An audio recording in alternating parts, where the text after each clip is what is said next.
what made you decide to go Special Forces? Yeah, so I wanted new challenges, and we'd done the jungle in 3-power in Belize. We'd been to Norway, and we'd done all the airborne stuff. And I was like, right, I want to do something else. How did you find the level of intensity as a shift from being a paratrooper? And I always say, it's a mindset thing, and I think every paratrooper and every battalion can pass the physical element of Special Air Service selection, hands down. Pilgrim Bandits is just a fantastic charity, and it helps all injured military and blue light, whether it's NHS, paramedics or police. We try and help everyone and give them this sort of support that we give the military. And all our amputees now have been through the mill. They still need help. Everyone needs a bit of assistance in life, and we're going to be we're that post to lean on, mate. On this episode of the Elite Podcast, I speak to Matt Hellyer, former warrant officer in the Special Forces and CEO of Pilgrim Bandits charity.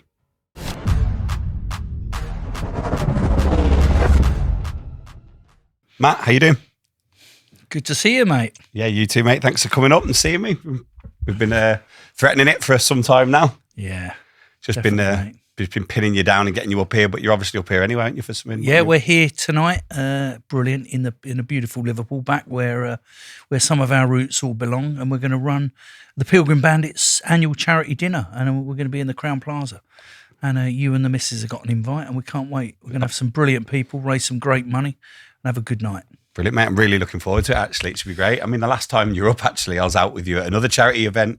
You do a lot for charity, don't you? I mean, the Pilgrim Bandits.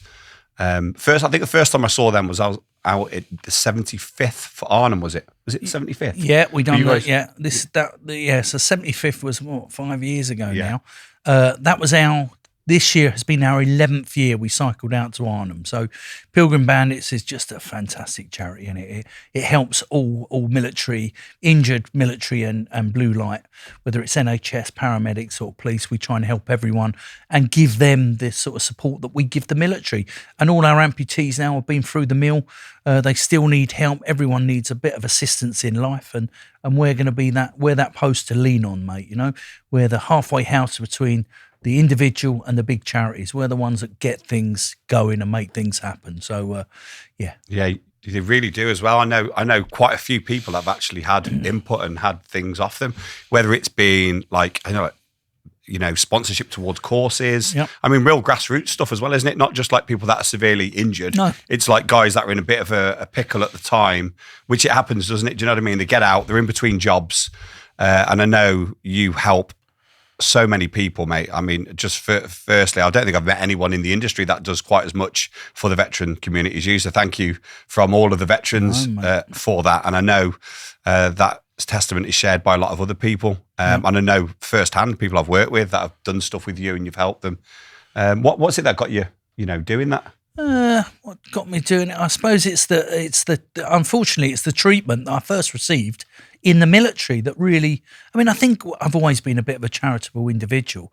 You like to share your knowledge, you like to share everything anyway. So, and we have a bit of a family motto, unofficial family motto is like, the more you give, the more you get. Whether it's going for a run, you give 100%, or training, 110%, and you get more out of it. So, and that goes in life. If we give back to our communities, and Rob and I, we drove up, we were talking about how charities work, and you give. If you give that, you feel good in yourself about helping other people. A bit of a selfish sentiment, but it's true. If you give something to someone, you feel good in yourself. You get your endorphins running, and the more you get out of it. So that's what it's all about. The way I was treated in the military, and we'll talk about my career, but I was diagnosed with cancer at the end of my military career, and what do? I was a warrant officer in UK Special Forces in the SAS, and I was sat in a daycare ward in Hereford Hospital, diagnosed with kidney cancer, and I didn't know what the hell was going on. And so I phoned up my adjutant, who was on Christmas leave at the time, and said, can I call him back? It was an LE adjutant, believe it or not, one of us lot, an old friend of mine who couldn't be bothered about his people who were serving with him. He was worried about himself, which is a bit selfish in my eyes. And he said, can I call him back at the end of Christmas leave? And I said, look, I might be dead, mate. I don't know what's going on. I need some support here, because I've got a family. I've got 3 kids to look after and a wife. And then I phoned the family's officer, and that clown rocked up and basically told me that I go on NHS. I'm on the NHS waiting list. And I said, what? You spent 25 years in the military. Majority of all my service was in the Special Air Service. As a warrant officer, I'm now got to go and sit in a queue on the NHS. And I don't mean that to be rude, but I was still serving, mate. So I said, oh, no, there must be something that you can do. And that was it. In the end, we told him to F off, get out of the room. And that was it. If you want something done, or you're going to look after yourself, you're going to look after yourself. So for me, I look after myself.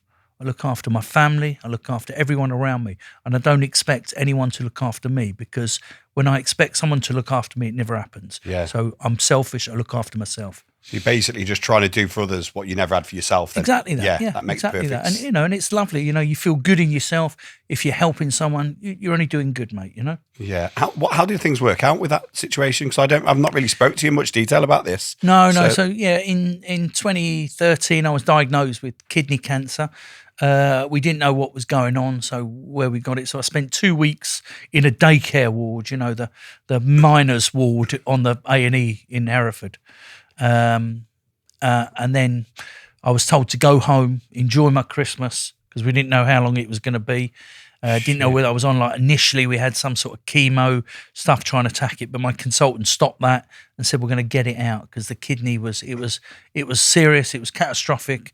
And I had half the size of a rugby ball of cancer, aggressive cancer growing on my kidney. The beautiful thing about it being on a cancer is on your kidney is, if you remember when we used to buy steak and kidney pies, your kidney is in a sac. So the cancer was contained in the kidney sacs. It hadn't spread to other parts of my body. So my consultant, who was a fantastic, of Pakistani origin, he was an amazing guy, and I big him up all the time. A fantastic guy.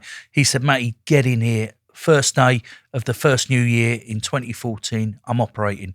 And he took my kidney out, my right kidney and all my right side, and cleaned it all out for me. So I bet you hadn't even spoke to the adjutant by that point, then, did you? No, he didn't. Listen, soon as he cut me off, mate, that was me. I don't need those people in my life, mate. So I cut that idiot out of my life, and I just dealt with myself. And luckily for me, I had a really good friend in the Special Air Service who heard about it through the grapevine. And I was due out the military, just my terms of service.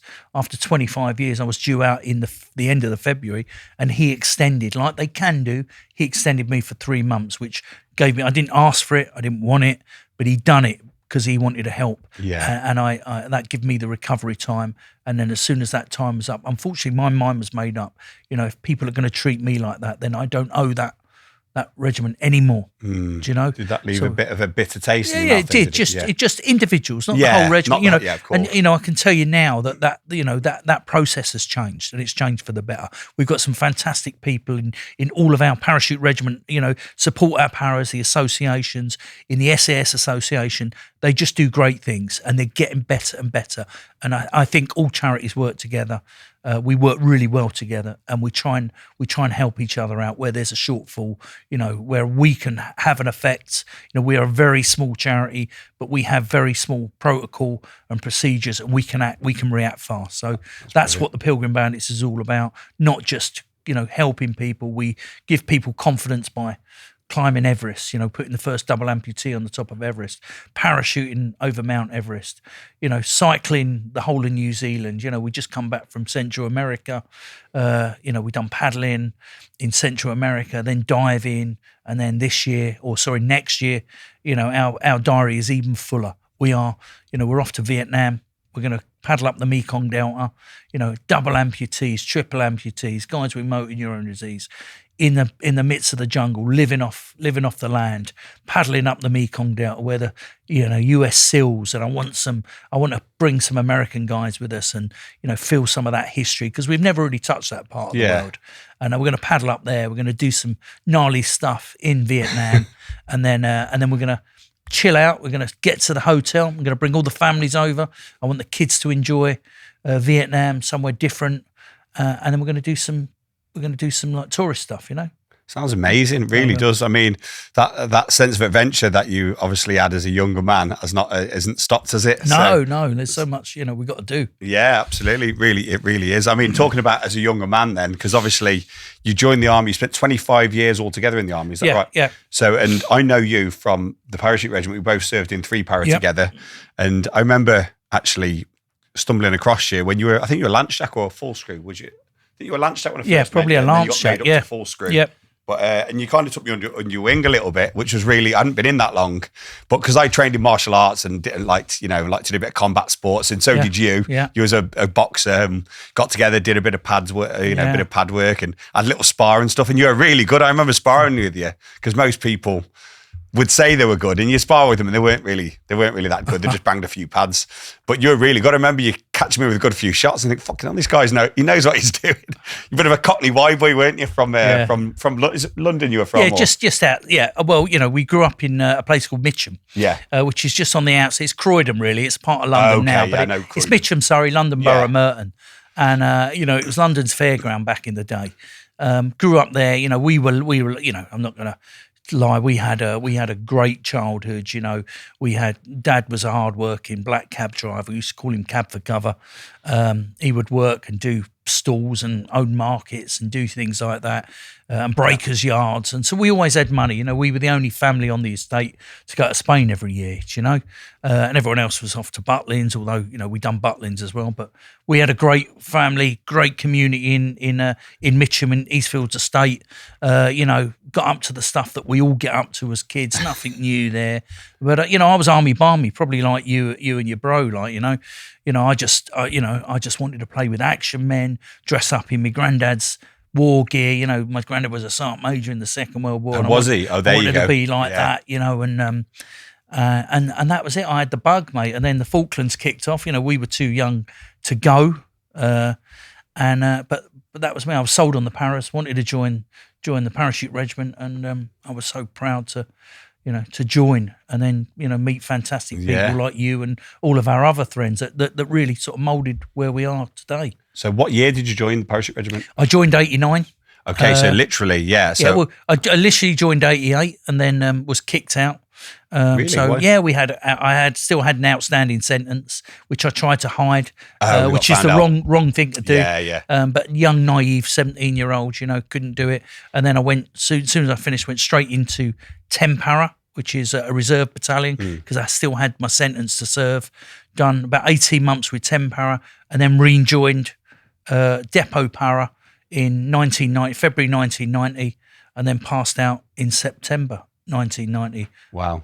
So I'd imagine all your depot staff had literally all been to the Falklands. All Falklands, yeah. And I was with them actually at one of our lads' funerals, Andy Williams' funerals, the other day. It was 3 paramortars in the Falklands, and it was great actually. I was carrying Andrew's coffin, and I was looked across, and I had my full screw, Andy Stone, who was an absolute legend, and he's straight down the line, was a brilliant leader and a brilliant paratrooper, and he was opposite me and on the same, on one of our close friends' coffin. So, a proud moment, although a solemn moment, but very proud.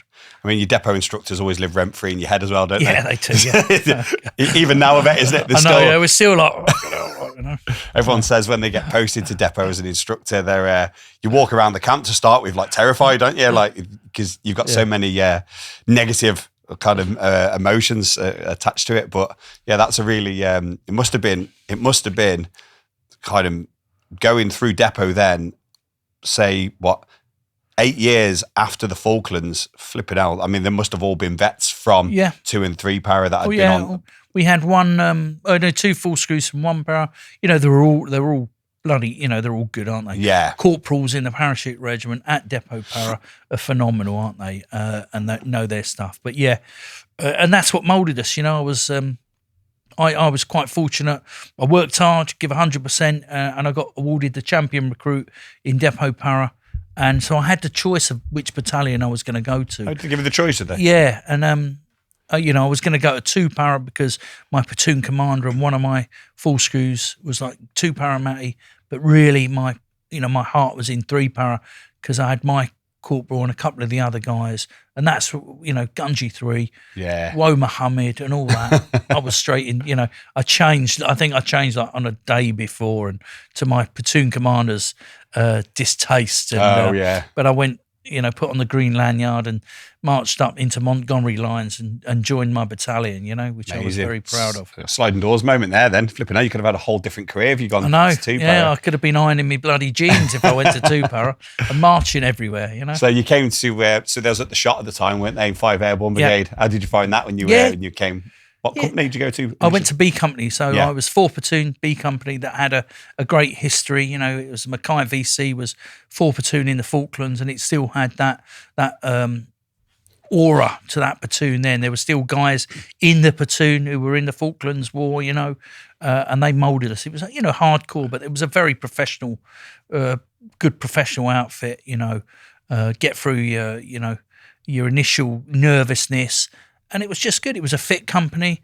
You know, I went to Northern Ireland straight away, really, you know. We went straight out on I joined the battalion on a 2-year residential tour of Northern Ireland in Palace Barracks, and we used to, you know, our remit, our tactical area of responsibility was West Belfast. And so, yeah, I had great times. Brilliant, that's right. And then a few years later, I came to Battalion 95 summer, and we just moved to Dover, hadn't we? Yeah. How did you find that, the move from being in the brigade in Aldershot to Dover? I'm a little bit, I don't know what it is, but I think I'm just like army pissed, really, because I wanted to do everything. So the move to Dover for me, although it was great being an airborne warrior in the shot and doing all your stuff in Northern Ireland, but I still wanted to do part of this Norway thing. And I was actually probably, you know, one of the few soldiers in a parachute battalion that enjoyed Norway, and you know, and that's where we had some great times in, you know, Norway, and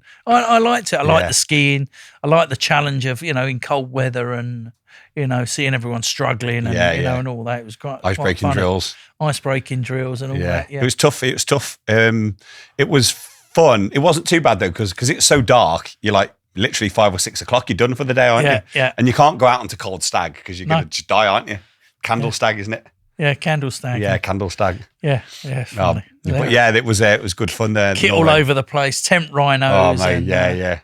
It was really good times. I know, yeah. So then, obviously, you got to a full screw, wasn't it? In 3-para. Yeah. And then, what made you decide to go Special Forces? Look, I think it was always an aspiration. I didn't really know too much, but there was something, you know, you always want to, again, you know, you always want to better yourself. I'm not saying better yourself. I wanted new challenges, not better myself, because that's the wrong word, you know. The Parachute Regiment is an amazing organisation, and it's not to say you are bettering yourself going to Special Forces, far from it. It's just new challenges, you know. No matter where we go in life, you know, you're a paratrooper first and foremost, and you'll always remain that. And when the shit hits the fan and your chips are down, they're the people that come running for you, you know. So I wanted new challenges, and we'd done the jungle in 3-para in Belize. We'd been to Norway, and we'd done all the airborne stuff. And I was like, right, I want to do something else. And that, you know, a couple of people that were in the regiment I knew had said, you know, give it a crack. And first time I tried selection, I failed. I didn't hit the timings on test week. Okay. So I jumped straight back on 6 months later and then passed. You know, first time's a recce, as I always say, and then I passed, and I was, you know, and I was straight into the Special Air Service. Brilliant. How did you find the level of intensity as a shift from being a paratrooper? Because it's always interested me. So I've spoken to quite a few of the blokes that have served in both, and some of them have said they found it's obviously a lot harder, SES selection, but relative from being like a kid and doing depot, they found that harder because a paratrooper doing selections was easier than just a civvy kid doing like P Company and depot para. They found because when you're a paratrooper, you feel invincible, that you can tackle anything anyway, don't you? Yeah. And I always say, you know, it's a mindset thing, and I think every paratrooper in every battalion can pass the physical element of Special Air Service selection, hands down. A couple of weeks, a couple of months or a couple of weeks training, depending on where you are, you can do it. But it's having the robustness, maintaining injury free, making sure your mind is, it's like going into a championship fight. Your mind's got to be right. If you've got a chink in your armour, then SAS selection is designed to get that chink and break you. And so you've got to be strong. And you've got to have an air of arrogance. And I hate arrogant people. But when you're on selection, they sort of turn it around. Because when we go through Depot Para and the Army, it's teamwork, isn't it? We help each other. We do that. In the SAS, in individual, on selection, on the physical elements of selection, it's individual. And that's what it's designed. You've got to be a fit, switched on individual that can work amongst the team.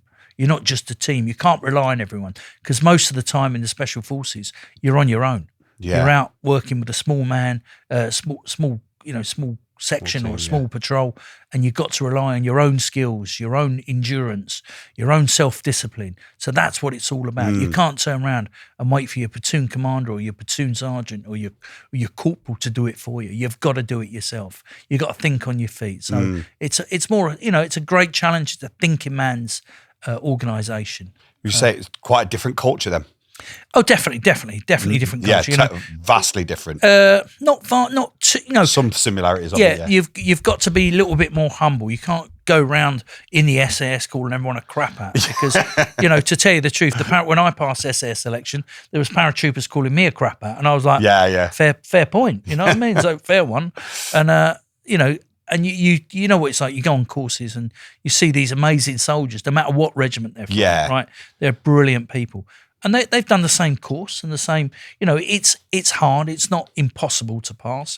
It's making sure your weapon's clean, your bayonet's not got any rust on it, you're there on time. Basic soldiering. Basic soldiering, exactly that. But no matter what. Doing what you're told. Never, if you jack, you just got to be 100%. Give 100% and you'll pass selection.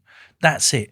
And there's people there from veterinary corps, RAF regiment, you've got the guards, you've got everyone. And these are still, these guys are good soldiers. And the beauty about, and what I always say, that not so much now, but when we joined, the SBS was full Marines. Yeah. And that was their strength, but it was also their weakness. And I'm sure there's going to be a few of my friends just giving me some grief here, right? But I was lucky enough to go to a boat troop, and then we went and done the old SC3 course, the SBS course. It's changed now, so we had to go and do all our boating and dive in with the SBS. So pretty much the same qualifications that they would have done. Exactly. Yeah, we all do the same course. So, but the funny thing was, the people that we used to slag off in the paras now become our strength. So they have different aspects. The guards will bring a different mindset to the paras. Paras is up. Let's go for it. We're impatient. We're aggressive. We're going to smash everything. That's not always the best way, though, is it? You've got to sit back and look and be intelligent as well, haven't you? We got guys in A Squadron where I went, and we had guys from the REME, from the signals, who were great on comms, better than us. When we're in vehicles, they knew what was going on. They knew the different tactics in vehicles. We've got guys from the Green Jackets who'd spent times in Germany doing their armoured stuff, so they had that element, and it becomes your strength. That knowledge is the strength, and knowledge dispels fear. So we had so much knowledge to pick and choose all the different regiments in the SAS. The SAS wasn't formed out of paratroopers. It was formed from a young Scots Guards, an 11 Commando from the Royal Irish Regiment, and all these different regiments. So it's the same, So the SBS was just certainly not one-dimensional, but they were like Marine, we're all Royal Marines. Now it's changed. They used to have the Green Berets, didn't they, years ago as well? Did they? Yeah. They used to wear the Green Berets still, didn't and they still do, yeah. Do they? Yeah, is it still? I thought they changed to a different coloured sandy one. I need to brush up on my... No. So you don't know much about the SB, they're all kind of the other end of the spectrum for me, really. Everything I speak about is normally to do with the SES, isn't it? Yeah. No. And, trust me, some of my best friends are SBS guys, and we talk, they inspire me. We talk a lot. They're great guys, and it is a family, and you've got to share each other's experience and help each other out, and that's what we do. Yeah, that's brilliant, mate. So, I mean, you can imagine some of the stuff you must have done then. Is there anything like kind of sticks out here that you're able to kind of tell us about, like a typical like operation? Because I know what it looks like to be a paratrooper going on operation, but I'm sure being special forces and being like mobilized and how that looks and what the procedures are for that would be really interesting to know. Yeah, I mean, the basis of the special forces, of course, it's nothing new that we're going to say, and hopefully I'm not disclosing any information that shouldn't be disclosed. We won't talk about operations, but I can talk about some scenarios. Each one of our guys, and people don't understand. So no matter where you come from when you join UK Special Forces, we're all like thick paratroopers supposedly, and solid guardsmen and all this. But when you join a Special Forces unit, you've got to then become. So you pass that arduous selection. You've then got to become a diver, a mountaineer, an expert in mobility and weapons, or a keen, an expert freefaller in parachuting. So that's one skill you got to master, right? And you've got to master that. And then on top of that, you got to be a demolitions expert. You've got to be a paramedic, right? You've got to start learning languages. You've got to start using the most sophisticated kit in any armed forces of the world. Like being on a course non-stop then. It's constant. You are constantly learning. It's like being on a degree. I bet you thought course. That you're just gonna you do your training. I'm SES now, but it's not. Kick down a door and and do the Iranian embassy thing. But it's nothing like that. You are constantly learning. Yeah. You're a thirst for knowledge, and that's in between operations. You don't have thing about UK Special Forces. You don't have much time to yourself. And families. You've got to make a choice really, which is horrible. Yeah. And it's one of my detriments really. I was so army pissed that I just wanted to be a soldier, and I think that. Sort of I disregarded my family a little bit, and but we would in one time mentioning no places, we'd just finished an operation and then we was out, so we'd finished a 6-month tour of the Middle East, and then we'd come back in and we're doing like our training schedule, so we were training and doing observation posts and great stuff that the military do, learning, how to look at things in different aspects and camouflaging yourself and getting in behind the enemy lines. And we were in the UK, and then all of a sudden through one of our radios, so we're in the middle of nowhere, in the middle of Scotland, as a 4-man patrol. And one of our radios pinged up, was like, you got to get on a helicopter. And our radios are not quite time sensitive. By the time we check the radio, you look at it and all that. We try and do schedules that is written all out there. We do different things. So we checked the radio, and it was like, you must be on this helicopter at 1500. And we're like, shit, it's like 2:30. Can we confirm? So we're confirming, get on the helicopter. And we're like, oh, fucking hell. When you're in the Special Forces or the Pathfinders or one of our unit or even Brepo, there's certain times when your patrol will get compromised on an exercise and you go what's called going in the bag, and you get captured and you practice all your interrogation crap. And you get some gnarly geezers all over the top of you, beating you up, trying to get information, Probably not as crass as that. But... So you thought anyway, so we thought, the top, for fuck's sake, we're all going to get lifted here and we're going to get beaten up, interrogation again, all that shit. Anyway, we're like, fucking hell, so we get on this chopper. And it was like, no, there was one of the sergeant majors on the back going, no, this is like a no, this is not an exercise, it's a no-duff. We've got a mission to do. We're like, what? Where? We can't say on the back of the chopper. We've got to pick the rest of the patrols up. So now our patrols are splattered all over this bloody mountainside in Scotland. One of the patrols, he's so professional, this guy. He was like that. He did not want to uncover himself because he probably knew what was coming. And in the end, we landed the Chinook. All of our patrols were off the Chinook searching for this OP, going, it's No-Duff, get on. And they eventually popped out of the brush, out the bushes, and we get them back in the helicopter. They were hiding because they thought it was some shit dicking. We're not going to get interrogated, We're not going to share that professional. We don't show ourselves to anyone. Gets on the back of the chopper. We flew into Outer Hebrides, where we met one of our Hercules planes, which are now, defunct, unfortunately. And then we had a set of QBOs, quick battle orders. Right, we're going to fly into an RAF station on the south of England. Right, we're going to get a proper set of orders. Right, and then we're going to fly in to an African country, and we're going to rid the African country full of bad guys, full of rebels. And we're like, that's pretty fucking cool. Yeah. So we're like, shit, one minute we're in a OP in Scotland, next minute we're in Outer Hebrides, and we then flew in.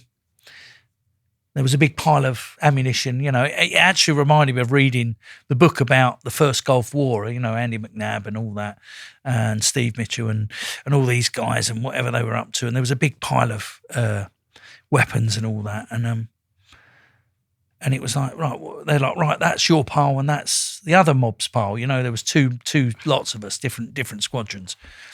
And we're like, while they're getting their orders, we were like nicking stuff off of their pile because their pile was better than ours. And it was like, it was two of us. So we loaded ourselves up full of ammunition and all the rest of it. We got our brief and then we jumped into a Hercules. Yeah. And then we flew into an African country, which was being besieged by rebels. And our mission was to clear the airfield, basically. We're going to land, we're going to jump off the bloody Herc. And anyone that's shooting us, we're gonna, take them out. Well, take them out, yeah, as per the rules of engagement, And but we're gonna free this airfield so we can then bring reinforcements in. As we landed, the back went down. Everyone's geared to go. There's motorbikes on the back, and we had quads and pinkies on the back, which are Land Rovers, all armed to the teeth. We're ready to storm this bloody airfield. There was another sergeant major like, no, they're not here yet, sort of thing. We're like, fucking cool. So we then got different positions, and quite funny actually. We got a position overlooking part of this airfield in this African country, and we were overlooking an approach which was by a river. So that was our sort of position, our troop. And we put the sentries out, do the usual stuff, and then the rest of us, go through your routine. So we're in hammocks now. And don't forget, we're in Arctic kit because we've been in Scotland in the middle of bloody winter. So we've got our Arctic kit on and our Dana boots and all this. In the jungle. Now we're in 30, 40 degree heat in the middle of a bloody jungle. And so I'm like, right, who's got any mosquito repellent? Because we had like our hammocks with us, and we strung them between a couple of trees. And one of the guys, Andy's like, mate, there you go. Fucking gives me this, and I put it all over my body, and because I expect to be in the jungle, we smother it all over the place. And I woke up in the morning, I was from a stag, and I was absolutely bit to smithereens. I'm talking 300 bites all over my body, and they bit through my hammock, into my back, into my bum, it's horrible, you name it. And if you remember in the army, the sun cream is the same as the mosquito repellent. It's in the same green bloody tube, isn't it? And at night you can't read, and I should have smelt it really, but I didn't. And you just think that's it. So what I'd done is just rub myself full of sun cream in the middle of the night and let the mozzies have a field day on me. And we were smothered in. And then, that was it. And, we then got dispatched. So my patrol then got dispatched up to a jungle location. It was the front line where the rebels were attacking the communities. And we went up there. And we were there to provide assistance and also to extract the British nationals that are in that area. And we had a couple of British soldiers that had been liaison officers in that location, and we had to extract them, and they have subsequently written a few books about it. But we pushed up to the front line, and there was like a Nigerian battalion there. We had an Indian battalion that were besieged by the rebels. And there we are. We'd rocked up. There's about 6 of us by then, And they thought we were the saviours. And we're like, fuck no, there's only 6 of us. We're safe. We're like, no, it don't work like that, We were there to report and give some intelligence and do one of our roles, which is intelligence gathering and other things. And we were quite lucky. There was an old sergeant major that was knocking around, Fred Marafano, who had finished in the SAS and was now a door gunner on the side of a Russian helicopter, like a hip. Cool job. And he had a fantastic pilot, which is a legendary pilot, and a guy called Neil Ellis that was flying this this Russian helicopter around, eliminating bloody rebels at the not at our expense or our orders, but the orders from wherever they were coming from. But they'd done a lot of stuff for us and helped us out a lot. But it was great to see a familiar face, and a legend, a Fijian legend, Fred Marafano, door gunner in the middle of Africa. We're like, this is pretty cool. But we done our stuff and we set up our lines and spoke to the commanders on the ground and tried to reinforce them that we're going to try and help out as best we can within our rules of engagement. And so we had to orientate ourselves. In the daylight we would orientate ourselves, and we drove up to what was a refugee camp, because where the rebels were pushing through this certain country, they were taking kids out of villages. They were using kids for probing operations. So at night, I remember we were all in our positions, and all of a sudden, we heard all the Africans, nations, Nigerians and the Indians and all that. They all opened up, and what it had been, the rebels had sent these kids up the gullies, and they were mapping the position. So as the kids would come up the positions,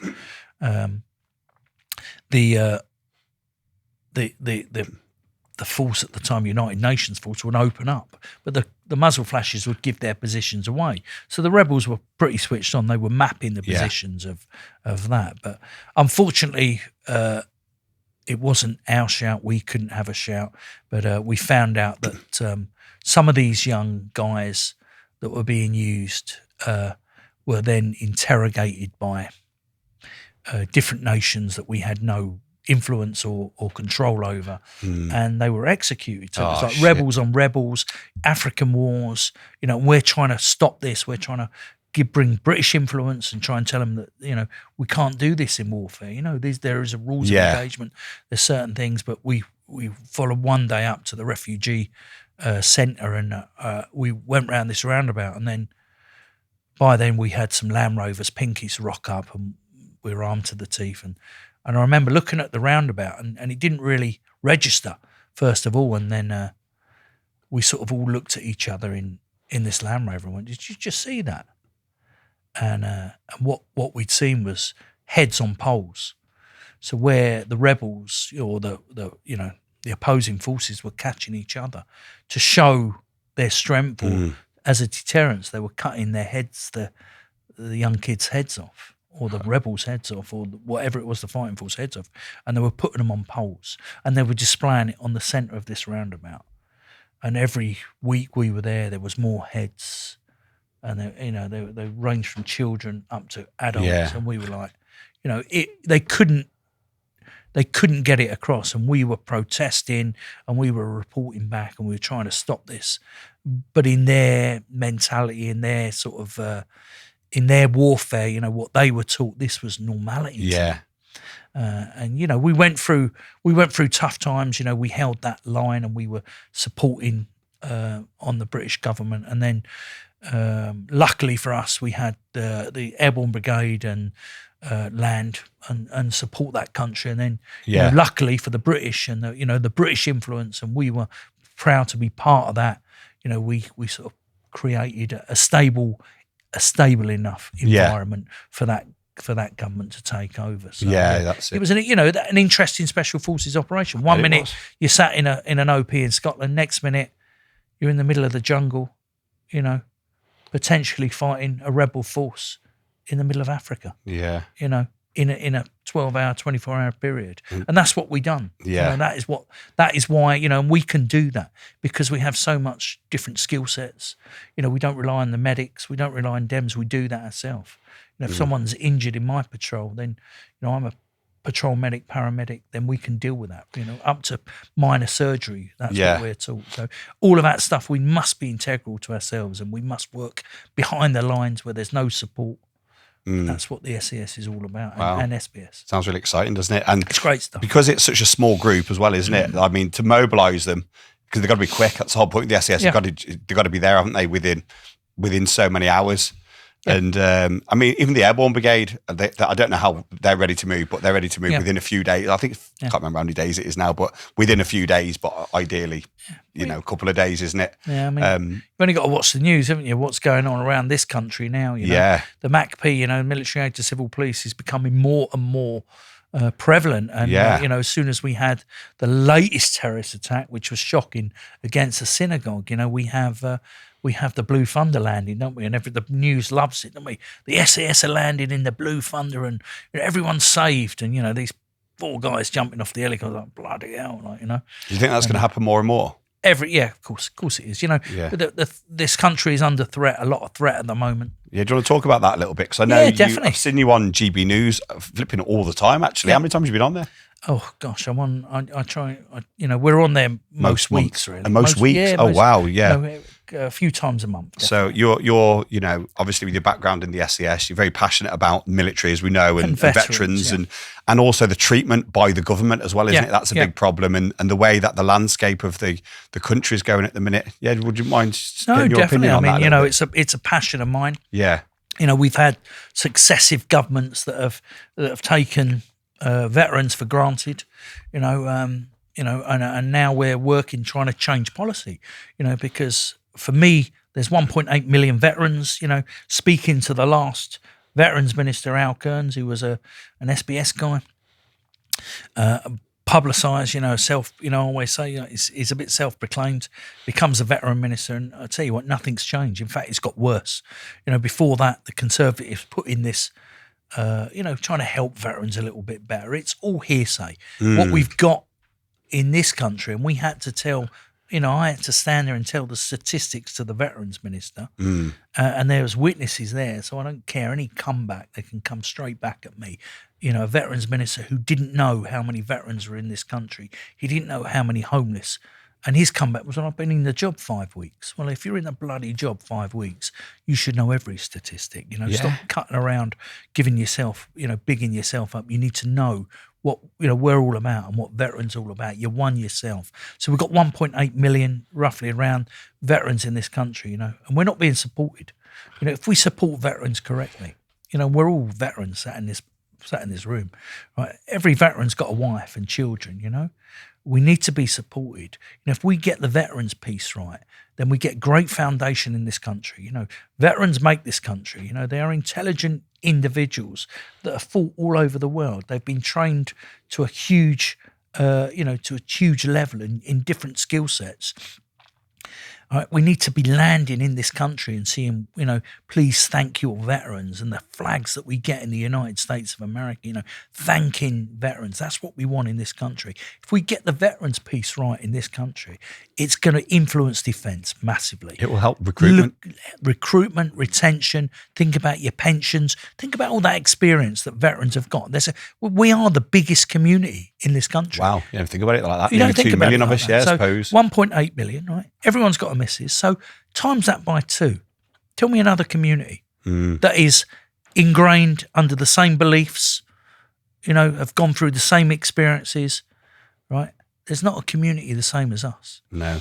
So if we harness the veterans community, and that's my passion, Yeah. we harness the veterans community. You know, we cannot, you know, this government, shocking what they've done, you know, rolling out this digital ID card that the whole population is against. But they've rolled out a digital ID card and expecting veterans to be the guinea pigs. You know, to me, that's just disrespectful. It's outrageous. You know, why? What is the purpose of having an ID card? We have digital passports. We have driving licenses. We're all over the internet. All that is another risk for me and you to, you know, to get slotted by a bloody terrorist. Yeah. Right? Another data leak. Another reason why the government can track you. You know, we must live in a bit of a free world. You know, it's becoming less freer. Yeah. Freedom of speech is getting crushed at the moment, and we need a bit of freedom of speech. I know we've got to have law and you know, legitimate stuff going on, but you know, it's wrong. So we're treating the veterans wrong. You know, we're asking the veterans to do this on one hand. On the other hand, we're persecuting them and prosecuting them in the courts for stuff that's gone on 40. You know, friends of mine are on a court case for Northern Ireland 40 plus years ago. It's ridiculous, unreal. Two of my friends had just been arrested for murder, for something that was a hearsay. There's no evidence behind what they've done. Well, look at the terrorists. I bet they're not getting penalised, are they? They get let off with everything. The statistics will tell you, right? There was, nearly 4,000 deaths, right? Majority of them were terrorist-related deaths. How many terrorists have you seen in the courts recently? There's not one terrorist. There's not one legacy terrorist court case ongoing at the moment. How many legacy? They've just reopened the case for Soldier F, which is a 50-year-old case. So we are easy pickings for the government and these money-grabbing human rights lawyers. That's where it is. It's all about money to these guys. Yeah. But it's ruining families. It's ruining this nation. The nation are looking at this, and if we're treating veterans like it, how on earth are we going to treat the general public? There's no standing. This government is losing control. We must support veterans. And our policies, what we're putting together, or what we're trying to influence policy across all political levels. It's got to stop. What we're trying to say is, when me and you went to war, and we've been in many, many, many wars and many battles and many theatres, is that we didn't go, we were ordered to go there by a chain of command, right? That operation was legalised by the government, so it's come down from the Foreign Office to their legal department, who's legalised that operation. We've then deployed under a chain of command, commanding officers, brigadiers, generals, and we've deployed on the ground with rules of engagement that we've adhered to. But when the money-grabbing lawyers from the human rights turn up, they don't arrest the foreign minister, and they don't arrest Director Special Forces or the Brigadier of 5 Airborne Brigade, or whatever it's called these days. They're arresting the young sergeants and the young lance corporals and the young, private soldiers. Not one of this chain of command. They're starting to stand out and put their heads above parapet. And that, to me, is just utter cowardice. And the process is broken. So what we're trying to say is, if you cannot arrest the individual for him following his orders and adhering to the rules of the chain of command, and the rules of engagement, this must be a state-sponsored arrest. So you want to arrest me, you should take the state to court. If I blatantly feel myself doing a coup de grace, like the young Australian guy that was under pressure in a battle and all the rest of it, but they've made a horrendous mistake and they've been punished for it, and rightly so. But if that is the case, then the individual must, of course, go through the. But if a soldier has gone through under his rules of engagement, got to be protected. And look at the evidence. If the evidence isn't substantial, get rid of it. Stop giving these bloody lawyers the money to take the mick out of veterans, constantly. This Northern Ireland, that judge recently, I salute that judge, because he threw the court case out. There was a recent court case in Northern Ireland, a legacy case, we call them. And he looked at it and said, you've got no new evidence. And this government stood up and said, if there's no new evidence to any of the cases, they won't be brought to justice. They won't be brought to court. Utter crap. This poor gentleman has turned up in court with his barrister, scared that he's going to get banged away for a murder charge. No new evidence. After 40 years, he still has to go through the indignity of standing in that court with everyone looking at him, with the press coming down, with his family under stress. You break up in marriages, the family's breaking down. He's got to go through that process, which is disgusting. And the judge threw it out and said, where's your bloody evidence? Where's the new evidence? That's good. There's no new evidence. Kick this case out. Rightly so. And do you know what? These lawyers need to be accountable. Yeah. Lawyers are cutting around this country. We are led by a complete clown, a lawyer, not a leader, in my opinion. All right? Lawyers are running a mockery of this country. They are taking money off individuals, and they need to be accountable for what they do. Right? They cannot keep bringing cases into the public domain that me and you are paying for and getting away with it. We are paying their mortgages because they just they think they have the right. Yeah. They must be accountable. And if they're not accountable, then I switch the cards and I switch the deck on them. They're the ones that should be done for wasting public money, wasting taxpayers' money, and I will take them to court. Yeah, there's no And that would consequences. stop it. Yeah. We got the likes, Shiner, old Mr. Shiner, who took the Iraqi, send the Iraqi case. The guys that they falsified all the Iraqi nonsense. And Shiner, this human rights lawyer, took all of our guys to court, and he was found to be falsifying evidence. Shit. This case cost us lot over 20 million pound, right? When we tried to do him, and he got a suspended sentence because part of that legal system, right? You're never going to bang one of your wife. Shiner got away with it, right? If we ever have any influence, Shiner is going to be redone because he cost us 26 million pounds, right? When we looked at him for proceeds of crime, POCA, because he took a lot of money off the government, a lot of money off of people for falsifying evidence, right? All of his assets were in his wife's name. Oh, bloody hell. Guess Sneaky. what? Funny that, isn't it? Yeah. Because he knows the system. Yeah. So all of his assets are in his wife's name. He got a suspended sentence and something like a £400 fine. Bloody hell. Right? But the people that he were trying to prosecute, had their lives wrecked. There's some brilliant, some great guys, and have had their lives wrecked because of these lawyers money grabbing business. But that's where we are. And we've got to change it. We've got to change the perspective in this country of veterans. Veterans are the foundations of this country. We must be proud of them. We must fly that flag high. And we must, promote veterans. Yeah, definitely. And like I said earlier, I don't know anyone that does more. Just saying what you're saying there as well. It's not just the charities that you help, is it? Where you're helping people that are injured, you're helping, and you're trying to really change things at a policy level with the government. I mean, and fair play to you, mate. And I really hope that there is some change. And if anyone can do it, then it's you. You're very influential within the veterans community. Everyone knows who you are. People don't realise how small the community is, really, do they? Yeah, no. That's why you got all these water emitters. That's like if you're not in the loop and you think you can get away with saying you're not, you get found out, don't you? Because it is a very close knit community, especially when someone's as high profile as you are.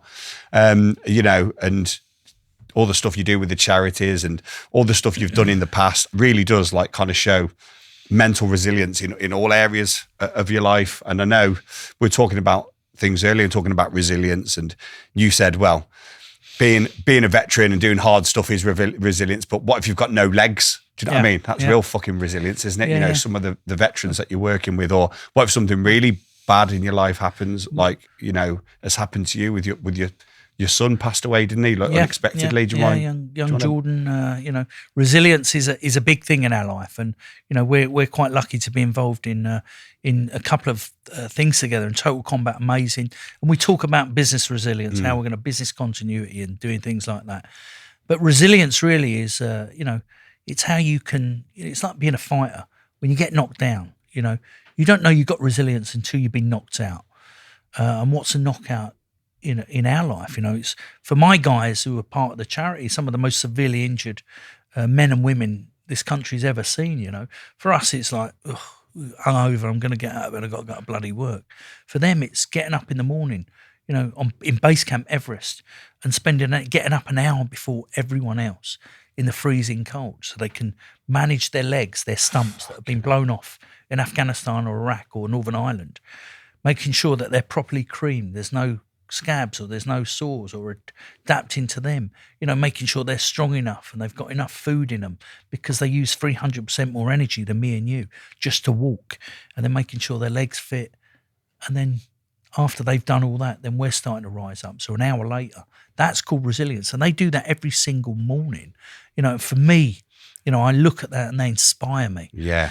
But I had a huge life-changing event in my life, 2 years ago, when Jordan, my son, 28, absolute, we adored best friend, all of a sudden died, unexpectedly of a heart attack. I got that phone call, and I get a phone call off of George's phone, and I'm like, yeah, hey mate, how are you? And it's his friend screaming down the phone, Jordan's ill, he's that. I said, what's going on?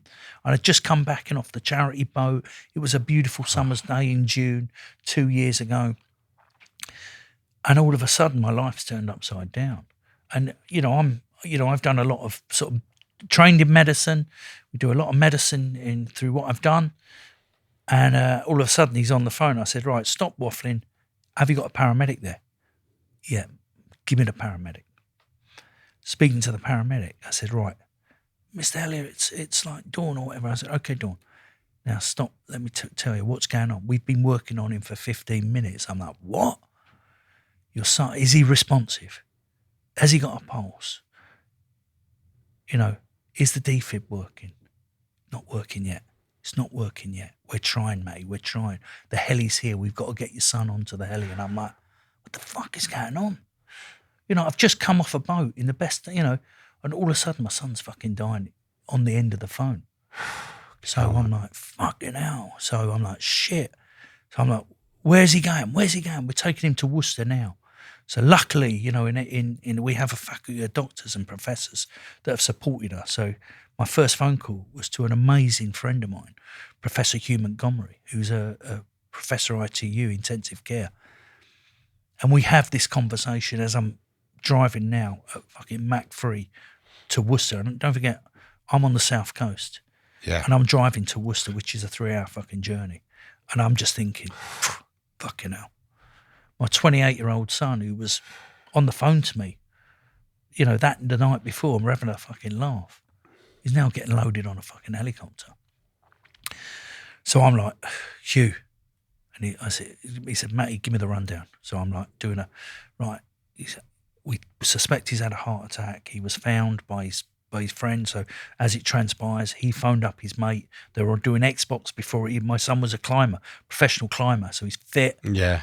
And he said to his friend, I feel a bit ill. Can you drive around? Take me to A&E because I want to check out before I go and work. But that's when his pal come round, he was already laying on the floor, unresponsive.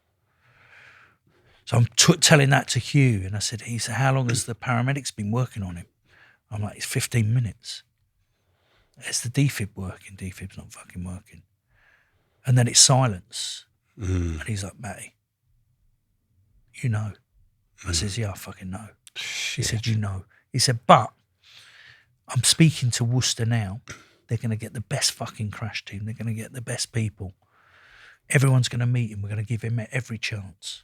But by the time we get there, you know, George was already dead. And he died, you know, probably instantly. Yeah. But everyone worked. And that was it, you know. Now my life is turned upside down.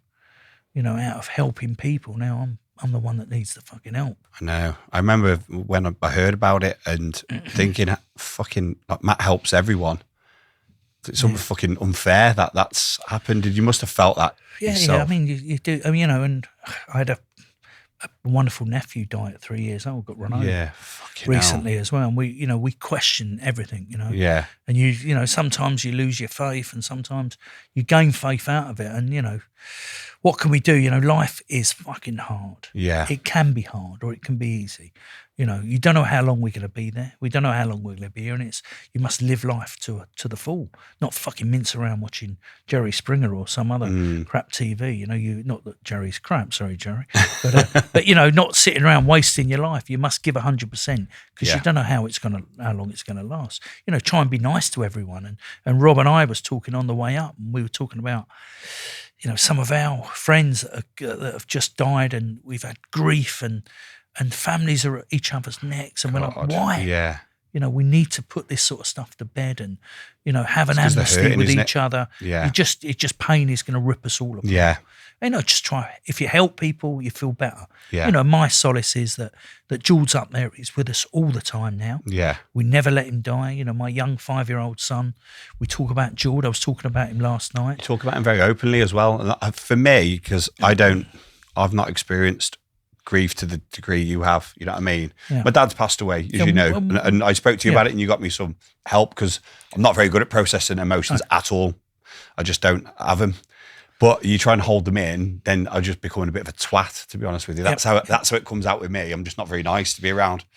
You know, and it's just how you manage to be such a positive person still afterwards and talk about it openly. I think I'd struggle. I mean, my dog died the other week. We got put down. I mean, Mrs. had put pictures of the dog everywhere. I was like, I don't want to see. I love the dog, but I don't want to see him because it's going to. That's only a dog, isn't it? But for you talk about it openly. Yeah, but my process is the more I keep him not alive because he's dead, right? You know, But the more the more we celebrate his life, and I don't hide it, it's easier for me. So is that right? I like putting a lot of social media up, but it was putting social media up actually that a friend of mine who was an old regiment legend, actually, he grabbed me and said, Matty, I've seen your posts, it's heartbreaking. Yeah. You got to speak to my brother who is a counsellor in this sort of thing. And I'm quite good at signposting people to see counsellors, but I've never done it myself. So I thought, you know what? Look at yourself. Do you know what I mean? How can I be that big man telling everyone to do that? So I went and done it myself. And do you know what? It was like a weight lifted off my shoulders. Just speaking to someone that knows what he's talking about. And he was not necessarily, he didn't really speak too much, but he's a great listener. And I think you spoke to the same individual. Ian, a great amazing guy. Helped me, Ian McGill, who was fantastic. And he's helped me. He's helped you, and he's helped a host of other people that have had, losses and bereavements in their life, and he just, it's just a great listener who processes people and puts things in the right perspective. But for me, it's like keeping that memory alive. Celebrate the life. You got to have them memories. Yeah. We speak, when I'm in bed with Charles, the 5-year-old, and we just have a laugh, and I sort of make stories up about Jordan. I say, you and Jordan playing football, and you threw the ball up, and all of a sudden you kicked Jordan in the nuts, and he was crying, and Josh wet himself, and he is in tears of laughter. And I just go through, who are your brothers and sisters? And he goes, Josh, Jordan, Jade, Dan, and he's, we've got a new member of the family coming on, like who's marrying my daughter, and Charles sees him as one of his brothers. So we're all like, That's and we're brilliant. Right, cool. So we keep the Jordan's memory alive as much as we do the other kids, and that's good for me. It helps me. That's really good, mate. Matt, honestly, thank you so much for today. It's been inspiring as always. You're an amazing person. You really are, mate. I've not met many people in my life that are quite like you. You do so much for so many people. You've done so much yourself as well. And to hear your story and what's happened as well, you're just a perfect example of how you can stay positive when things are bad, and the perfect example of what human resilience is. And thank you for everything, mate. Thanks for today. Cheers, buddy. Thank you, mate. God bless.